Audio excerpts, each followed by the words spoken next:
आता आपल्या आवडत्या मालिकेचे संपूर्ण भाग मालिका प्रसारित झाल्यानंतर लगेचच पाहू शकता फक्त सन नेक्स्ट वर. भारतातील प्रेक्षकांसाठी मोफत सेवा.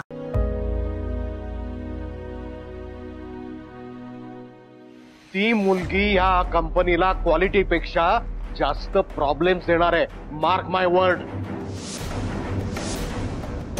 हे बघा सुजित साहेब, जर स्वानंदीने हे काम केलं नाही तर मी स्वतः तिच्याकडून हे काम काढून घेईन आणि त्यानंतर कंपनीचा तिच्याशी काही संबंध येणार नाही. आणि यापुढे असा निर्णय घ्यायचा असेल तर आम्ही तुमच्या कानावर घालू. पुन्हा एकदा सॉरी. Better do it.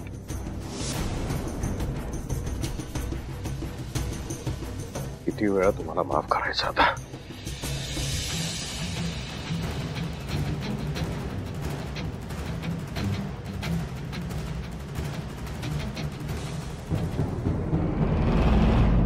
म्हणा तू का नाही बोलू दिलंस मला. डॅडना कळलं पाहिजे स्वानंदी माझ्यासाठी किती महत्वाची आहे. सुजित आता तू नाही, स्वानंदीचं काम बोलू दे. ट्रस्ट ऑन मी, हे काम ती इतकं चांगलं करेल की इथून पुढे आपल्या कंपनीला तिला काम देण्याशिवाय दुसरा कुठलाच ऑप्शन राहणार नाही. त्यामुळे तिच्यावर विश्वास ठेव आणि जरा वेळ शांत राहा. बाकीचं बराच उशीर झालाय, मी निघतो. तूही झोप. नाही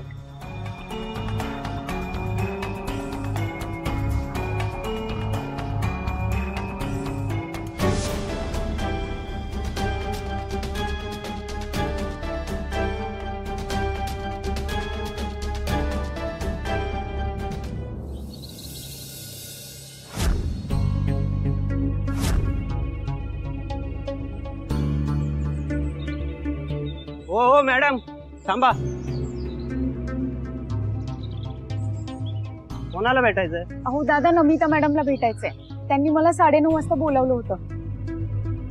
अहो तुम्हाला दिलेली वेळ संपली. जावा आता, पुढची अपॉइंटमेंट घेऊन या. अहो दादा, मला फक्त 5 मिनिटं उशीर झालाय आणि त्यांच्याच लग्नाची ऑर्डरचं काम आहे.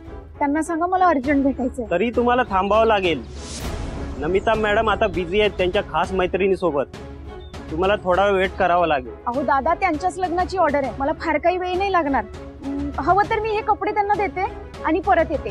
फक्त 10 मिनिटं. बरं ठीक आहे, जा. थँक्यू दादा.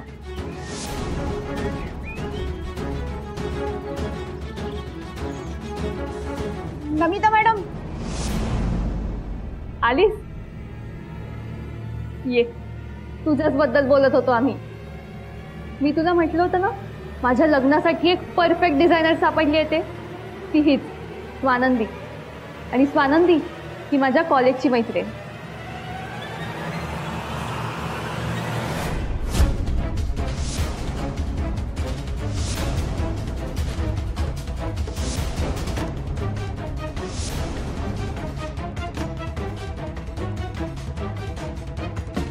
स्वानंदी ये ना.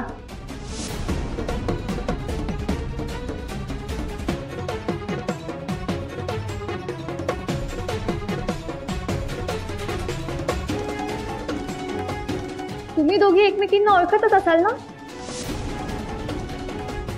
मी पण काय प्रश्न विचारते म्हणा. एकाच कंपनीत असाल तर ओळखतच असाल. नाही, मी नाही ओळखत. म्हणजे ही ओळखत असेल मला, पण मी नाही ओळखत हिला. नमिता, कसं आहे ना, ऍक्च्युली आमच्या फॅक्टरीमध्ये खूप वर्कर्स आहेत अगं कामाला.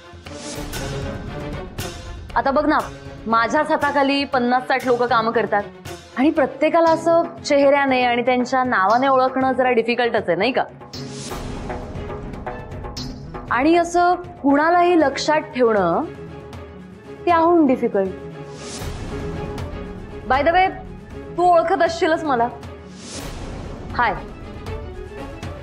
मी संचिता देशमुख. तुझं नाव काय? आणि कुठल्या डिपार्टमेंटमध्ये आहेस कामाला तू? मी स्वानंदी देसाई. मी कंपनीसाठी काम करते. कंपनीत नाही काम करत. म्हणजे आधी करायचे मी कंपनीत काम, आता नाही करत. हो का? जॉब सोडलास का की काढून वगैरे टाकलंय तुला? नाही नमिता, तुला खरं सांगू का, आमच्या कंपनीत शिस्त महत्वाची. अगं बेशिस्त आणि कामचुकार लोकांना जागाच नाही आमच्याकडे. त्यामुळे काय होतं माहितीये का, काही लोक आहेत ना अगदी महिनाभरात गाशा गुंडाळतात आणि जिथे आलेत तिथे निघून जातात. म्हणून मी हिला म्हटलं की काम सोडलंस की काढून टाकलं. एक मिनिट, तुम्ही तुमच्या ऑफिसच्या गप्पा नंतर मारा. स्वानंदी, माझा लेहंगा आणलायस ना, दाखव काय पॅटर्न केलायस ते. हो मॅडम, दाखवते ना.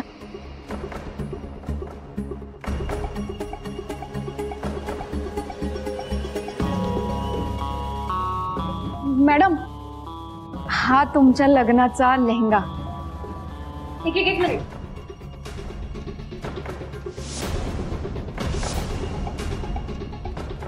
काय झालं संचिता? काही नाही ग, ह्या ड्रेसला ना असा जळल्याचा स्मेल येतोय.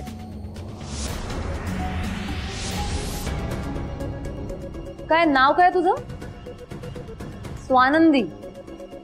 काही झालंय का या ड्रेसला? असा का स्मेल येतोय? दाखव. नमिता मॅडम,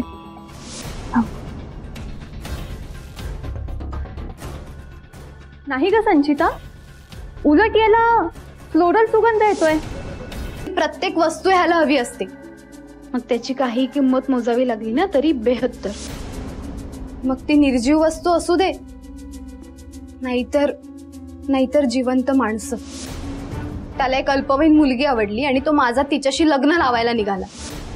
त्याचा हाच डाव मी पलटवला, म्हणून माझ्यावर एवढा चौताळलाय तो राक्षस. पण मला एक गोष्ट कळत नाही, ह्याचं जर त्या मुलीवर प्रेम होतं, म्हणजे हे चुकीचंच आहे म्हणा. तो 40-45शीतला, ही नाबालिक. बापलेकीचंच अंतर झालं की. पण तरी त्याचं जर तिच्यावर प्रेम होतं तर हा दुसऱ्या मुलीशी कशाला लग्न करतोय? हे कसलं प्रेम म्हणायचं? प्रेम माय फूट स्वानंदी. हे प्रेम वगैरे काही नाहीये, ही निव्वळ वासना आहे. गावाकडे आता शेण खाऊन झालंय, आता आलाय मुंबईत वाजत गाजत लग्न करायला. पण आता ज्या मुलीशी लग्न करतोय तिचं वय काय? की ती पण नाबालिक आहे? नाही स्वानंदी, तिचं मला काही माहिती नाही, पण ती नाबालिक नाहीये. आता काही दिवसातच त्याच्या सगळ्या लग्नाचे फंक्शन सुरू होतील. हळदी, मेहंदी, संगीत असा सगळा तामझाम करेल तो. आणि लोकही जातील मस्त दागदागिने घालून, छान छान कपडे घालून मिरवत त्याच्या लग्नात. कोणालाच ह्याने आधी काय कांड केला ना हे आठवणीत नाही राहणार. मला सांग स्वानंदी, लोकांची मेमरी इतकी वीक कशी काय असू शकते ग? त्या लहान मुलीला जेव्हा मी वाचवलं तेव्हा तिची काय परिस्थिती होती माहितीये? किती घाबरली होती ती. आज तिची कोणालाही आठवण येणार नाही. सगळे विसरले असतील, पण मी विसरणार नाहीये. तिच्या घरच्यांचा झालेला छळ, तिच्यावर झालेला अत्याचार हा मी विसरणार नाही आणि ह्यालाही विसरू देणार नाहीये. त्याला सगळा हिशेब ना इकडे चुकता करावा लागेल.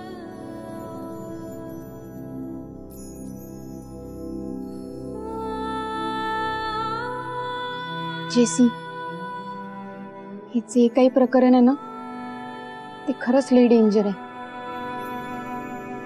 जे काही करशील ते जरा जपून कर. ही माणसं एकमेकांच्या पाठीशी उभी असतात. एकाने केलेलं पाप दुसरा धुवायला तयारच असतो. न्याय काय अन्याय काय याच्याशी काही घेणं देणं नसते यांना. ह्याला ना आणखीन कोणाची तरी एखाद्या पावरबाज माणसाची साथ असणार आहे. नाहीतर इतक्या बिनधास्तपणे हा लग्न करायला निघालाय. वे स्वानंदी मला माहिती आहे ह्याचे यात ऑलरेडी वरपर्यंत पोहोचलेले आहेत, पण मी घाबरणार नाही. वाघ म्हटलं तरी खातो आणि वाघोबा म्हटलं तरी खाणारच, पण मी ह्या माणसाला घाबरणार नाही. मग जे होईल ते होईल. अगं पण वगैरे काही नाही स्वानंदी. त्याच्या त्या होणाऱ्या बायकोला तिच्या फॅमिलीला कळालं पाहिजे की हा किती नीच माणूस आहे ते. तू बघच, मी याला असा नाही सोडणार. ह्याच्या लग्नातच जाऊन बॉम्ब फोडणार, सत्याचा धमाका करणार आहे मी. जेसी, तुला एक सांगू, खरंच लई भारी आहेस. मला तुझा लई म्हणजे लई अभिमान वाटतो. तुझ्यात एवढी निडरता येतेच कुठून ना, मला तर काही कळत नाही बाई. तू पण अशीच निडर आहेस स्वानंदी. तुला आठवतं माझ्या मागे गुंड लागले होते तेव्हा त्या गुंडांना सामोरी तू गेली होतीस, पण त्या पार्टीच्या रात्री तुझ्या बरोबर काय घडलं हे मला माहित नाही. त्यानंतर तू एकदम चेंज झालीस ग.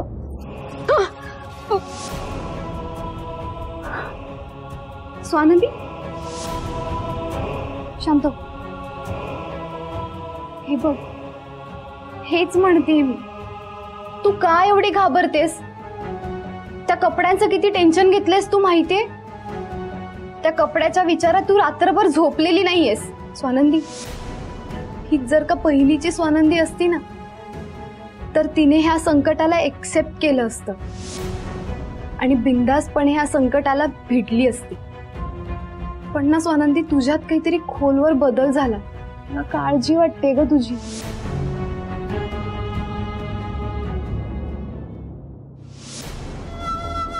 हे बघ स्वानंदी तिच्या कामात फक्त बेस्ट नाहीये तर प्रामाणिक सुद्धा आहे. हो, ती कधीच तिच्या कामात बेपरवाई करणार नाही, चालढकल करणार नाही.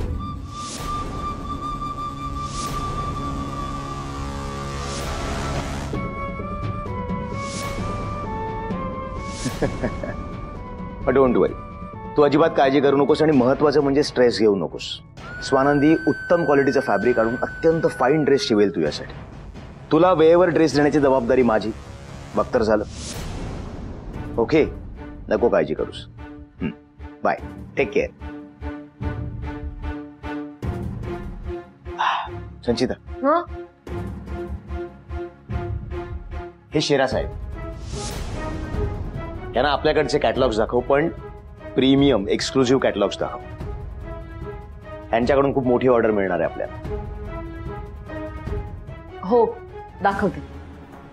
शेरा साहेब, ही कॅटलॉग दाखवेल तुम्हाला. अरविंद. Yes sir. मणीला जरा माझ्या केबिन मध्ये पाठव. हो, पाठवतो लगेच.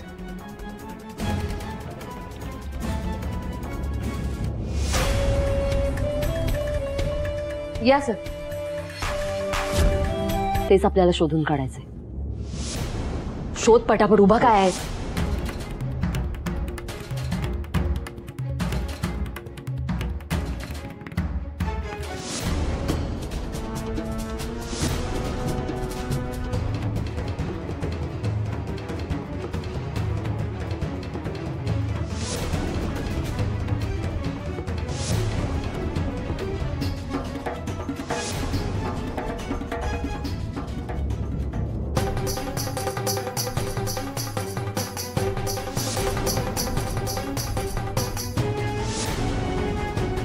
अरविंद, सापडलं. हे बघ, हेच आहे ते डॉक्युमेंट. ही काय शेराची साईन आहे इथे. पण हा कुलभूषण रांगडे पाटील कोण आहे? हे नाव कुठेतरी ऐकलंय मी.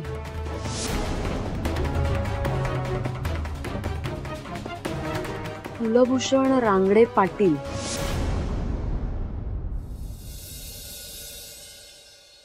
मॅडम, आत येऊ का? स्वानंदी, ये. काय झालं? तब्येत ठीक आहे ना? तब्येत एकदम बरी आहे मॅडम. मग मला तुम्हाला भेटायचं होतं. मला भेटायला का? काही खास कारण नाहीये तसं. मला तुम्हाला काहीतरी द्यायचंय. मागे हातात काय लपवते काय? तोडलं बिडलंस काही? मग अशी अपराधासारखी का उभी आहेस? दाखव. स्वानंदी,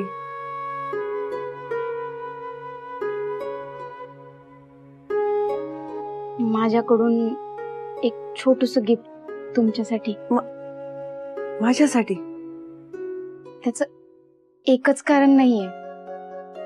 तुम्ही आजपर्यंत माझ्यासाठी जे जे काही केलंय, खर तर त्यापुढे हे गिफ्ट लई छोट आहे.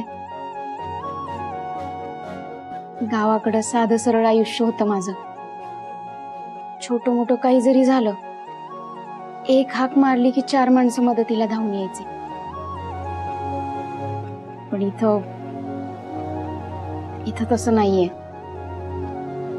इथं माणसांचा नुसता समुद्र आहे. आपलं म्हणावं तसं कुणी बी नाही. सगळे आपापल्या आयुष्यात गुंतलेले असतात. मग माझी मदत कोण करणार? पण तुम्ही माझ्या पाठीशी उभ्या राहिल्या. माझी आई काय माझ्या पाठीशी उभी राहील, अशा तुम्ही कायम माझ्या पाठीशी उभ्या होत्या.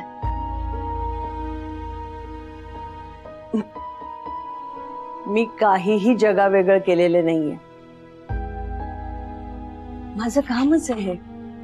आणि माझी खात्री आहे, जर का माझ्या जागी तू असतीस ना, तर तू सुद्धा हेच केलं असतंस. नाही मॅडम, या शहरात मी एक गोष्ट तर शिकलीये. इथं ना कुणीच कुणाचं नसतं. आपणच आपल्याला सांभाळायचं असतं. नशिबाला दोष देऊन काही बी होत नसतं. स्ट्रॉंग बनून खंबीरपणे उभं राहावं लागतं. आणि मॅडम, तुम्ही नसताना तर मी हे करूच शकले नसते. खचले असते कदाचित, पण आता खंबीरपणे उभं राहण्याचा प्रयत्न करतेय. ते फक्त तुमच्यामुळं. मी ना खूप असं महागडं किंवा लई मोठं गिफ्ट आता तुम्हाला देऊ शकत नाही. पण माझ्या ऑर्डर मधनं उरलेल्या कापडातनं मी तुमच्यासाठी काहीतरी बनवलंय. माझी आई नेहमी म्हणते, चिंधीनं चिंधी कारणीला लावल तोच खरा कलाकार. बघा, तुम्हाला आवडतंय का माझं गिफ्ट?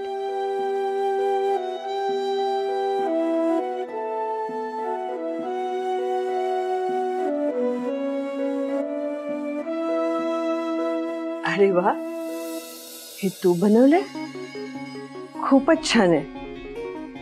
म्हणजे असं वाटत नाही की चिंधीला चिंधी जोडून बनवलंय. थँक्यू. मला माहितीये मॅडम, तुम्ही तुमचा मोबाईल कुठेतरी ठेवता आणि मग शोधत बसता, माझा मोबाईल कुठे गेला, माझा मोबाईल कुठे गेला. आता तुमचा मोबाईल हरवणार नाही. आता तुमचा मोबाईल एकदम सेफ राहील या बटव्यामध्ये. म्हणजे हा रोज मी असा कमरेला लावून फिरायचं?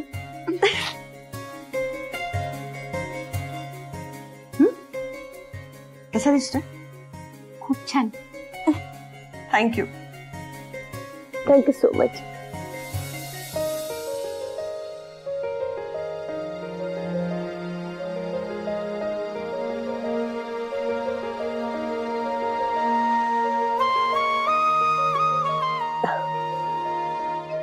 काय झालं?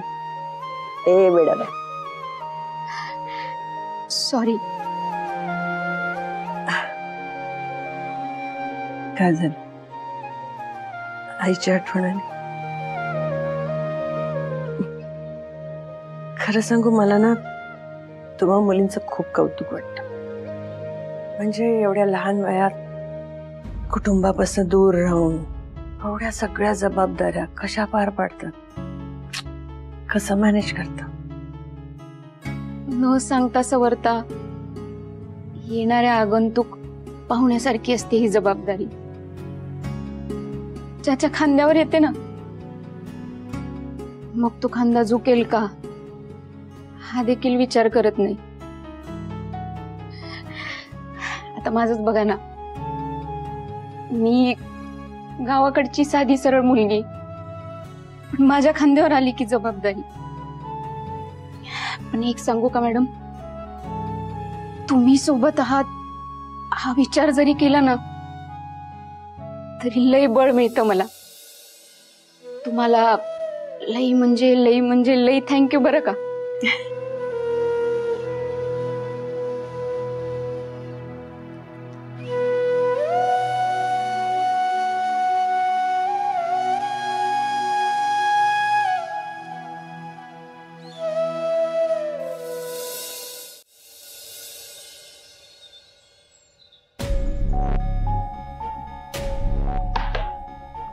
किसनराव भगवानदादा भोईर आहेत का? मीच आहे. तुमच्या विरोधात अटक वॉरंट आहे.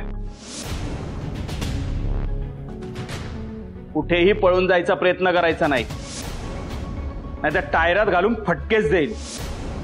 तशी ऑर्डरच आहे आम्हाला. आता गप गुमान उठायचं आणि आमच्या सोबत पोलीस स्टेशनला यायचं. हो साहेब, पळत नव्हतो, तुम्हाला रिस्पेक्ट म्हणून उभा राहत होतो. काय केलंय मी बघ, आईची आण घेऊन सांगतो, मी काय पण केलं नाही बरं का. तू काय बी केलं नाही ना, मग बोलताना तुझी बोबडी का वळतीये? कुणाची? कर नाही त्याला डर कसली? मुद्दा काय? कंप्लेंट कुणी केली? डिस्कस तर करा. अगं कोणीच नाहीये रूम मध्ये, तू सेफ आहेस इकडे खूप. जेसी, माझ्यासोबत एक काय घडतंय का घडतंय ना मला काही बी कळत नाहीये, पण माझं मन बोलतंय माझ्यासोबत काहीतरी चुकीचं घडलंय. सरपंचही मगाशी म्हणत होता, स्वानंदी मला माफ कर, मी काही बी केलं नाही, तू तुझी कंप्लेंट परत घे. काहीतरी घडलंय जेसी. अगं पण काय घडलंय मला कसं कळणार आहे? त्या पार्टी नंतर ना सगळंच बदललंय. अगं सगळंच विचित्र घडतंय. काय करावं काय नाही करावं काही बी कळत नाही जेसी. शांत हो तू, शांत हो आधी. स्वानंदी, ते पार्टीचं सोड, तू आता तुझ्या आजच्या प्रॉब्लेम कडे फोकस कर. तुला तो ड्रेस शिवायचा आहे ना? हा, शिवायचा आहे ना. हे बघ, तुझ्या ऑफिस मधून आणलेलं फॅब्रिक घेऊन आले मी आत्ताच.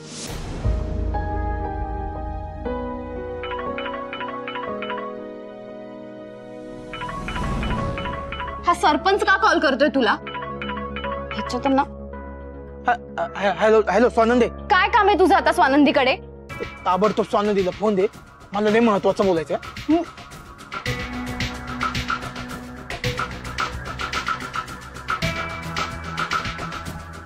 बोला.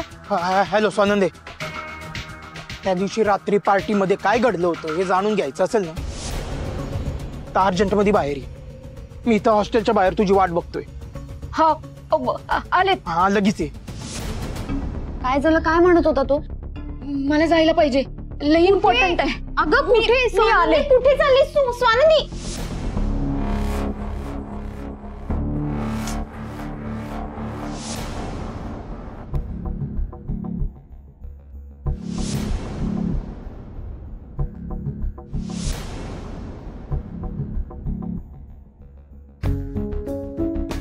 आत्ता गेम सुरू करायला हवा. पण संचिता मॅम, प्लॅन काय आहे?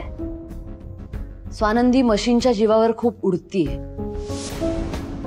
काहीतरी बंदोबस्त करायला हवाय. पण मॅम, त्या मशीनचा उपयोग काय आहे? तिला काम तर मिळायला हवं, नाही तर इतकी महागडी मशीन घेऊन करणार काय? तर रफू. तिला काम मिळालंय असावरी. तुला म्हणाले होते ना शिखा, माझी मैत्रीण नमिता, तिच्या वेडिंगचा लेहंगा ही स्वानंदी शिवतीये. आणि तो लेहंगा शिवणं साधी गोष्ट नाहीये. खूप मोठी ऑर्डर आहे स्वानंदीसाठी, आणि महाग सुद्धा. त्या नमिताचं काय? तिच्या मनात आलं तर पर्स उघडेल आणि ओतेल हिच्यावर पैसे, आणि तेच नकोय मला. नकोय तेच. लायकी आहे का ह्या स्वानंदीची?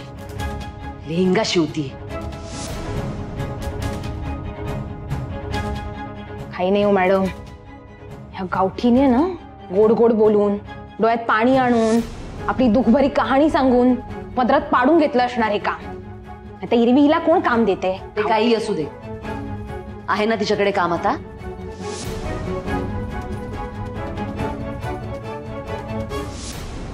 पण मॅडम, ती मैत्रीण आहे ना तुमची, तुम्हीच म्हणालात जिचं काम मिळालंय गावठीला. हो मग हिच्याविषयी काही बाई सांगा आणि हिच्याकडून काम काढून घ्या ना, सोपं आहे हे. हो. तुला काय वाटलं शिखा, हा विचार मी केला नसेल? लॉंग टर्मचा उपाय नाहीये हा. आपल्याला असं काहीतरी करायला हवंय की स्वानंदीचं कायमचं नुकसान झालं पाहिजे, कायमचं.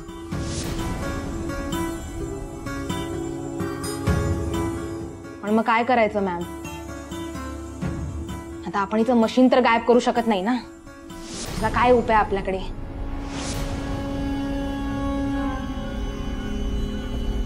काय म्हणालीस तू? बोल. आपण हिचं मशीन तर गायब करू शकत नाही ना.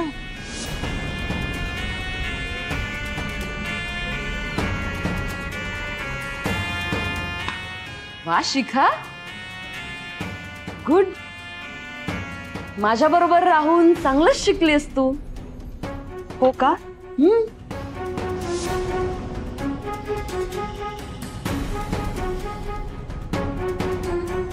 मशीनच गायब करायचंय. सिरियसली? हो.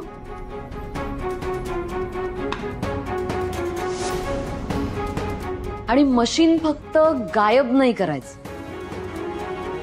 विकून टाकायचं. आणि आलेल्या पैशातून तुम्ही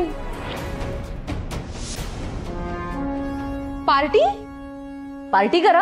आता आपल्या आवडत्या मालिकेचे संपूर्ण भाग मालिका प्रसारित झाल्यानंतर लगेचच पाहू शकता फक्त सन नेक्स्ट वर. भारतातील प्रेक्षकांसाठी मोफत सेवा.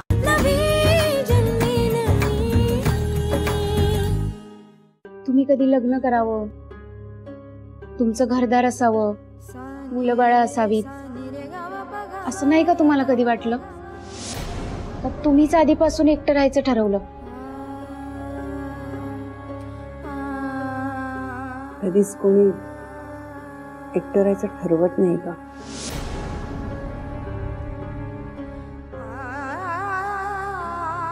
कधी कधी एकटं राहणं भाग पडतं. समाजाने वाईट टाकलेल्या, ज्याच्याबद्दल सगळेच वाईट बोलतात, त्यांच्या नशिबात कुटुंब नसतं, त्यांना एकटंच राहावं लागतं.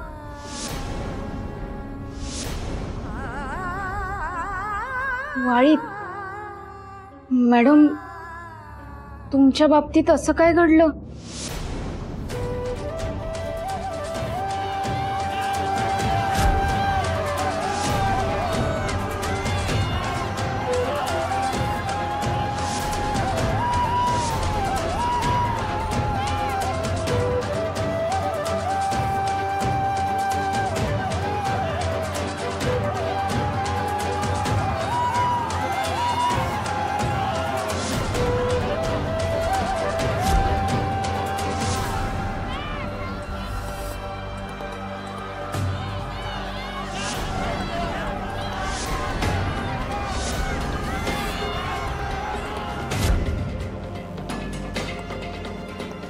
मॅडम, मॅडम,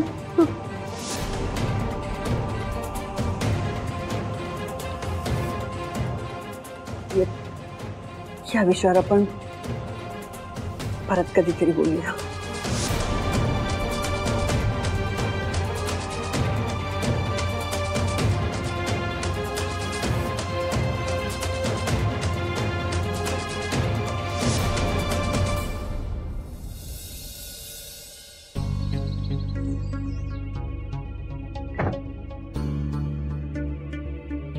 संचिता मॅडम, घाबरतो की काय? काय? आणि काल काम सांगितलं होतं ते झालंय? तेच सांगायचं होतं. काम नाही झालंय. नाही झालंय म्हणजे काय?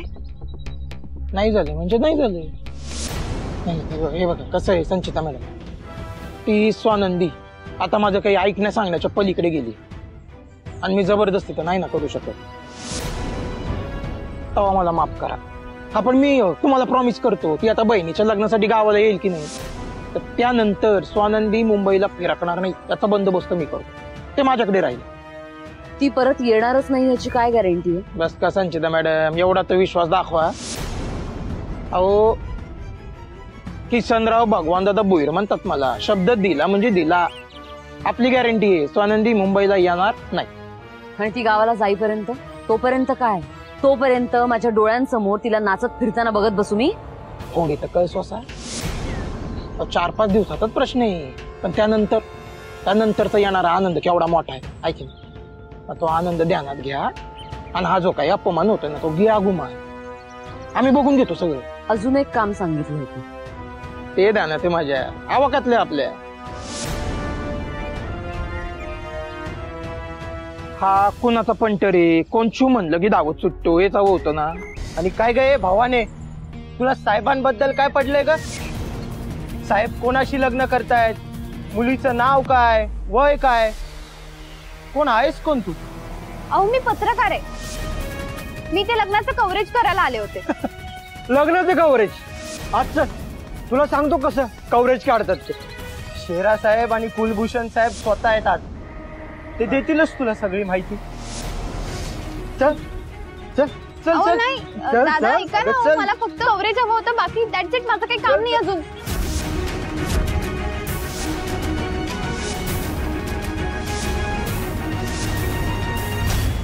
जेसी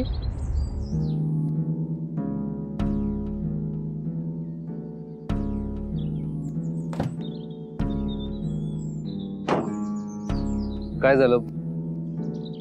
वातावरण टेन्शन मध्ये दिसतंय. अच्छा आता लक्षात येतंय. तू सवयीप्रमाणे भाडभाड प्रश्न विचारले असणार यांना आणि यांचा गैरसमज झाला बरोबर. पण डोंट वरी मी आलो आता. मी हँडल करतो. हे बघा मी मणी सरपोतदार इंडस्ट्रीमधून आलोय. आज ते एक डिलिव्हरी द्यायची होती म्हणून आलोय. ही जेसी माझी असिस्टंट आहे. सो मला यायला उशीर होता म्हणून हिला लवकर पाठवलं होतं. एनिवे काय मोठे क्लायंट कधी हँडल नाही केलेत नाही त्यामुळे जरा असं रिॲक्ट झाले असेल, प्रश्न विचारले असेल खूप. बाकी तुम्हाला वाटतंय तसं ही रिपोर्टर वगैरे काय नाही. मग तू खोटं का बोललीस?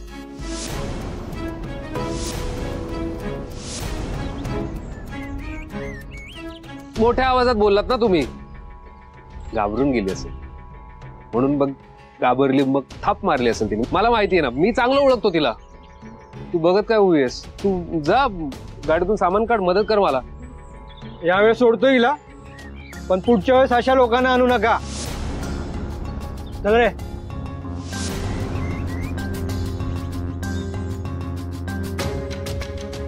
बरं झालं ऐनवेळी मी इथे आलो, नाहीतर गुंड्यांनी सोडलं नसतं तुला. आणि तू इथे काय करतेय? मी इथे एक माहिती मिळवण्यासाठी आली आणि ती खूप इम्पॉर्टंट आहे माझ्यासाठी. कसली माहिती? काय इम्पॉर्टंट? ए काय टाइमपास चालवलाय? कामा आवरा पटापट आणि निघा. तेच निघालोच. एक काम कसं पटपट करता येईल हेच डिस्कस करत होतो. डोंट वरी तू इथेच थांब. मी डिलिव्हरीचं सामान आतमध्ये ठेवतो. तू गाडीत बस, मी तुला ड्रॉप करतो. मला जरा बोलायचं तुझ्याशी. जाऊ नको.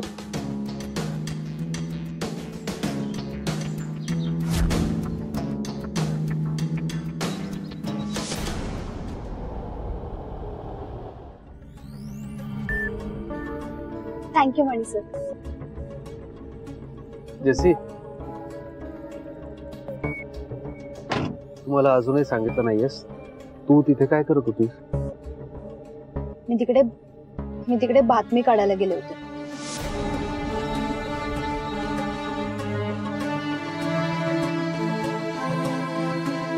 म्हणून मी तिकडे गेले होते. जेसी तुला कळतंय का हे किती डेंजरस आहे? अगं ती लोक साधी नाहीयेत. आणि तू त्यांच्या घरावर पाळत ठेवतेस हे त्यांना कळणार नाही का? बघ प्लीज याचा नाद सोड. No veg. मी त्या माणसाला असंच सोडणार नाहीये. त्याने ज्या मुलीवर अन्याय करून मुंबईला आला ना परत लग्न करायला, त्या मुलीला न्याय मिळालाच पाहिजे. अगं पण हे किती घातक आहे, किती डेंजरस आहे हे कळत नाहीये का तुला? मला माहिती आहे डेंजरस आहे. तुम्ही काम करा ना मणी सर. तुम्ही मला हेल्प कराल का? कारण त्या घरात मला जायला परमिशन नाहीये. पण मला त्या घराची सगळी माहिती हवी. तो कुलभूषण काय करतोय मला हे कळालं पाहिजे. तुम्ही प्लीज मला त्याची इन्फॉर्मेशन काढून द्याल का?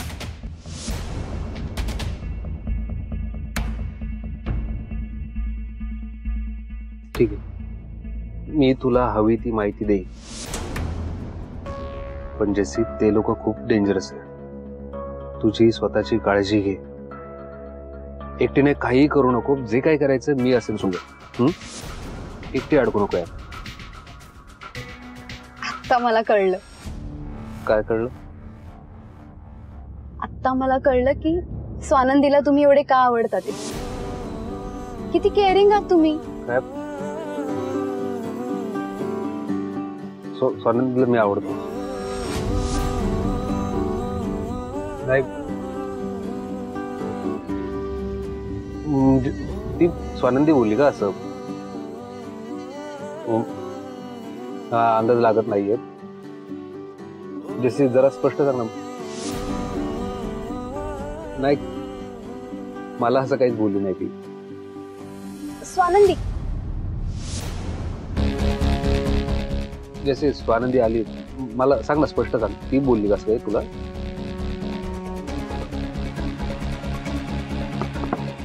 Swanandi,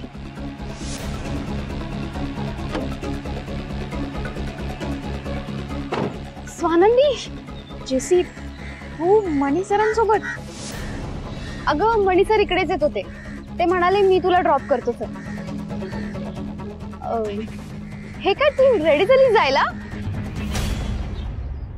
great. By the way, खूप क्यूट आहे का तुझे मणी सर? ऐकतील ते. ऐकू देत ना. चल मी निघते. बाय. जेसी, जेसी. मणी सर,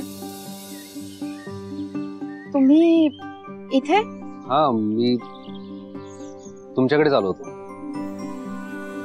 नमिताची अपॉइंटमेंट आहे ना? हो, मी आता तिकडेच जायला निघाले होते. हा, बघ रिक्षाने कुठे जात बसताय? मी आहे माझ्यासोबत. चला. महागा मुलाचा ड्रेस आहे, उगाच डाग वगैरे नको लागायला. चला.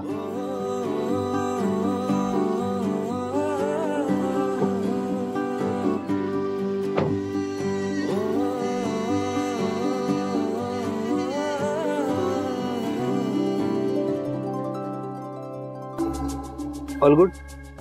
हा, म्हणजे तसंच वाटतंय. हा, म्हण तुम्हाला टेन्शन आलं असेल. स्वाभाविक आहे. हा लेहंगा शिवण्यासाठी तुम्ही खूप मेहनत घेतली आहे. नमिताने सांगितल्याप्रमाणे शिवलात ना? हो मनीष सर, म्हणजे प्रयत्न तर 100% केलेत. बघूयात आता. नमिताला हे काम आवडायला हवं, हा लेहंगा आवडायला हवा. ती हाय प्रोफाईल सोसायटीमध्ये वावरणारी मुलगी आहे. वी नेव्हर नो, तिच्या मागून, तिचं बघून, तिच्या शिफारसीने तुम्हाला अजून काही कामं मिळतील. मनीष सर, त्याचंच टेन्शन आलंय मला. त्यांना आवडेल ना हे काम? सगळं व्यवस्थित पार पडेल ना? हो हो स्वानंदी, टेन्शन येणं स्वाभाविक आहे, पण नका काळजी करू. हे बघा, मला तुमच्या कामाची गॅरंटी, हा पण तिच्या मूडची गॅरंटी नाही. हे मला सुजितकडून कळलं. ती खूप लहरी आहे. आता एक क्षणात दुसरं काहीतरी. हा, पण बघू, आपण करू काहीतरी. निघूयात.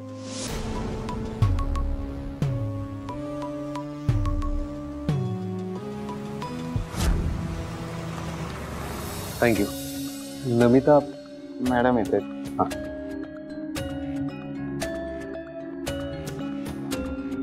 हाय स्वानंदी.